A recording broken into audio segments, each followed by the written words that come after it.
दादी तू छा थी समझी ॾाॾा असांजे खानदान के हिक करण में कामयाब थींदो या न? ॾाॾा त वॾी मेहनत तो करे, का कोशिश न छॾी आहे ॾाॾा, पर जेड़ी अम्मा ज़िदीरी आ न उन्हे का ॿ हथ मथे वरी चाची अथई। शहजादी बाबा ऐं चाचा हिक भी थी वञनि पर अम्मा ऐं चाची कॾहिं भी उन्हनि खे हिक थियण न ॾींदियूं। इन करे ई त अम्मा मुंहिंजो रिश्तो तोसां करण ई कान ॾींदी। जेकॾहिं तुंहिंजो रिश्तो चाची ॿियनि कयो त तूं छा कंदीअ शहजादी? पोइ मां उते शादी करे छॾींदसि। छा तूं मूंखे छॾे ॿियनि शादी कंदीअ? हाँ, जॾहिं अम्मा ऐं बाबा तोखे रिश्तो ॾियण ई नथा चाहिनि त पोइ तूं ई ॿुधाए रही मां त मां छा कयां? त पोइ ॻाल्हि ॿुध, ॿिए हंधि मां तोखे शादी कोन करणु ॾींदुसि। शादी तुंहिंजी ऐं मुंहिंजी थींदी। खुदा कंदो त ॾाॾा बाबा ऐं चाचा खे हिक करण में कामयाब थींदो। ॾाॾा त वॾी कोशिश पियो करे, पर जेॾी अम्मा ज़िदीरी आ न चाची वरी उन्हे खां ॿ हथ अॻिते अथई। शहजादी मूंखे पूरी पक आहे त ॾाॾा असांजे खानदान खे हिक करण में ज़रूर कामयाब थींदो। हाँ रहीम, मूंखे भी पूरी पक आहे, इंशाअल्लाह अल्लाह साईं ईअं ई कंदो।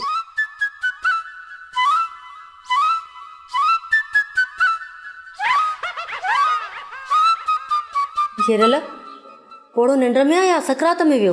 बाटाऊं वाई त चङी कढ निभागी देगड़े ॾस ॾियण खां पहिरियों जेकॾहिं अबो हलियो वियो त पोइ असांजो छा थींदो? मां चवां थी हाणे छॾ यकी हणण खे। वो मलूका जेकॾहिं ॾींहं जो अबो निंड कंदो सही तरीक़े सां न त राति जो हुनजो दिमाग़ खुलंदो ऐं पोइ राति जो देगड़े जो ॾस ॾींदो न तॾहिं त पखो थो हणा त न त।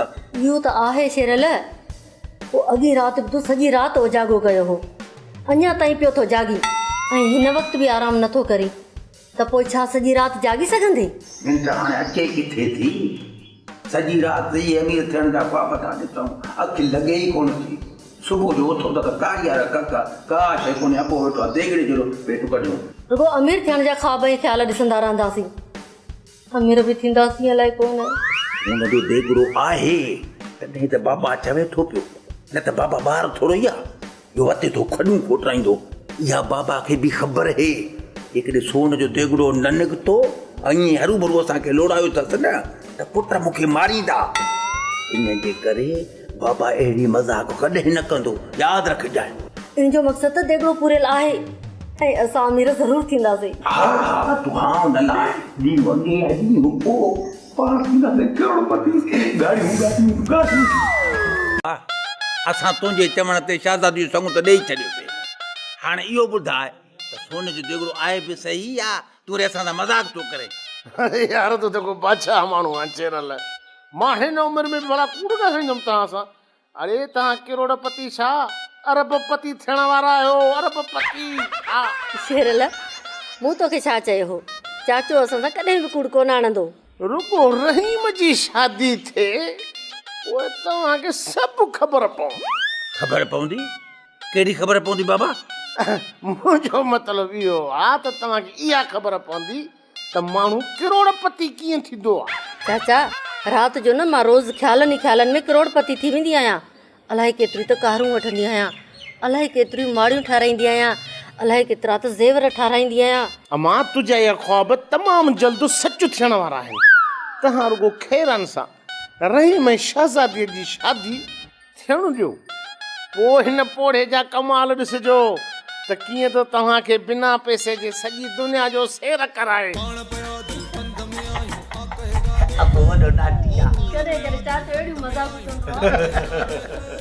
थोड़ो ई मोर आहे माशाल्लाह। ए चरल बाबी जो पुट ई न वाह डेड, जॾहिं तूं सभई शर्त रखा असां पूरा कयासीं, वरी हाणे इहो रहीम ऐं शादीअ जो ज़िद छो थो करे? हाँ तूं छा थो सम्झे त तूं जेके बि ज़िद कंदे असां पूरा कंदा वेंदासीं? भाई जॾहिं छोकिरो रहीम ऐं शहज़ादी ॿिए खे चाहिनि था त तूं जो अंदरि छो थो सड़े? शहज़ादी अञा ॿार आहे, उनखे बुरे भले जी ख़बर कोन थी पवे, इन जा कन इहे मीरीअ भरिया आहिनि। माकोड़ी माकोड़ी मां तुंहिंजी धीअ जा कन छो भरींदसि? जेकॾहिं तुंहिंजी धीअ मुंहिंजे पुट खे न मिलंदी त छा मुंहिंजो पुटु कुंवारो रहिजी वेंदो? मिले छा कोन मिलंदई कोन, मां शहज़ादीअ खे घुटा ॾेई मारे त सघां थी, पर हुनजी शादी कराए तो दर गुलामी लाइ कान मोकिलींदसि। तव्हां पंहिंजी धमाल पूरी करे वठो, मां ॿाहिरि चकर ॾेई अचां। पोड़ा जेकॾहिं तूं इहो शर्त न रखे हा त इहा माकुड़ी मुंहिंजे अॻियां नंद ठिड़काया। ओड़ो सम्झे थो त हिननि मायुनि खे मिल्कियत जी लालच ॾेई जीअं चवंदो मान तीअं कंदियूं, पर राति जो घुटो ॾेई मारे छॾींदीमांसि। मारे छॾिजां माई, पर हाणे मां तव्हांखे सोन जे देगड़े जो ॾसो असुल कोन ॾींदुसि। इहो राज़ मां पंहिंजे सीने में दफ़न करे छॾींदुसि। माकोड़ी इहा मिल्कियत पंहिंजे हथनि मां बि विञाईंदी, असांजे हथनि मां बि। मां चवां थी घणी ठाऊ की नथी, निकर मुंहिंजे घर मां हल ॾिसे छा थी।